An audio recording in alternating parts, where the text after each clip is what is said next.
believe we're here. Lord of the Rings. What?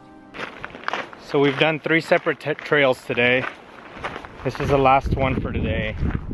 And now we gotta go check into our room, which we haven't checked in at all. We just got here and hit the trails to basically try to make the most of our time here, because we're driving out of here tomorrow and there's just not enough time.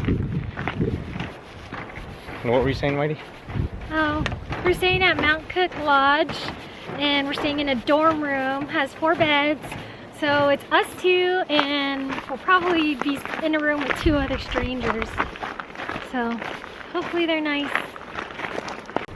Oh, one thing that's crazy is be sure that you fill up with gas at Lake Tekapo before you end up leaving, because the gas here is like $9 per liter.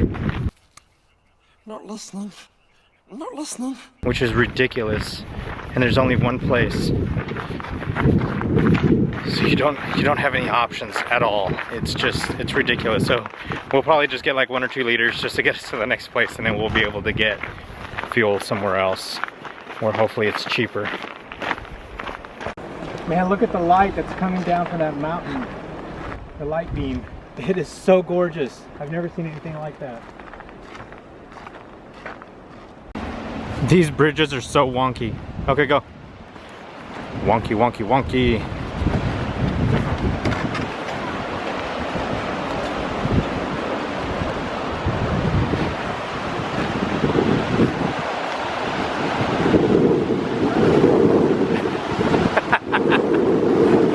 That is so funny.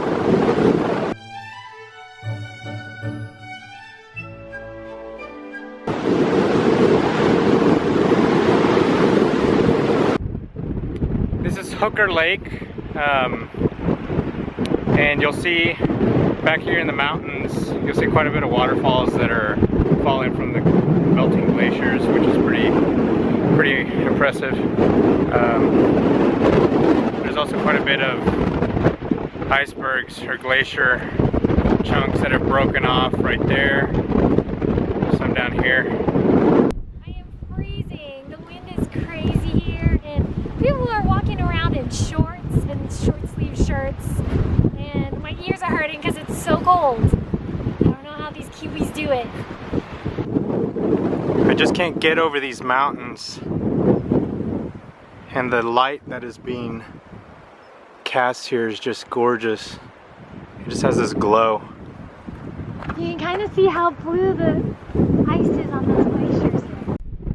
So the lake or the pond that you see behind me is green instead of blue. It used to be blue at one point from when the glaciers melted and the water ran down and created these ponds.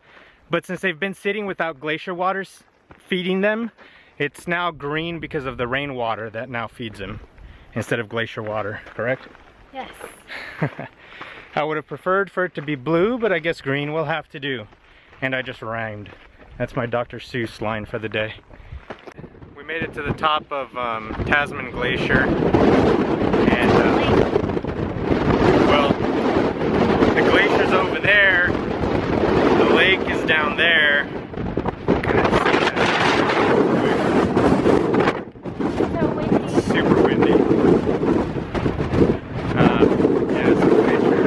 The glacier's right there, and it's melting off, creating this, and then it makes the braided river down at the bottom. There's an avalanche that just happened right there. That is so cool. That's like the second one that we've seen today. But this time I was able to catch the tail end of it. It's in the same area too. Yeah.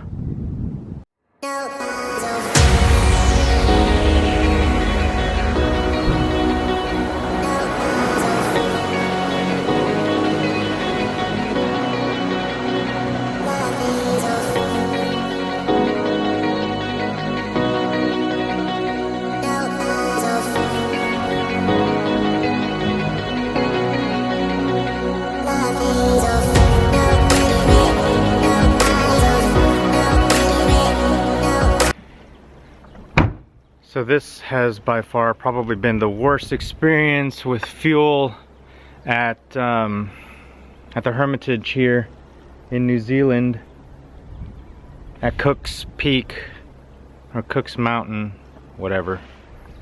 It's so expensive, so annoying, doesn't take credit cards, you gotta run around everywhere just to fuel up. Plus you gotta pay extra for some guy to come and fill up your tank because it doesn't take our credit cards, which some hikers that we met last night told us about. And we still fell for it and it still did not work. So now we're trying to fuel up here. Okay, so we just put in $20 of fuel and it gave us about 1.5 bars on the gas tank. The fuel here is so expensive.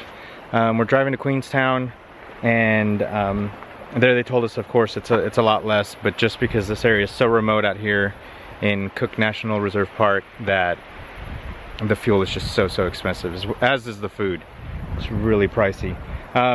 So yesterday while we were driving around, we saw a river here that obviously is glacier water, and it's feeding into some other rivers that are feeding from other glaciers off the mountains, and of course those feed off into the lake or have created the lake. And I thought this would be a really good spot to go ahead and get some aerial footage with the drone of some braided rivers.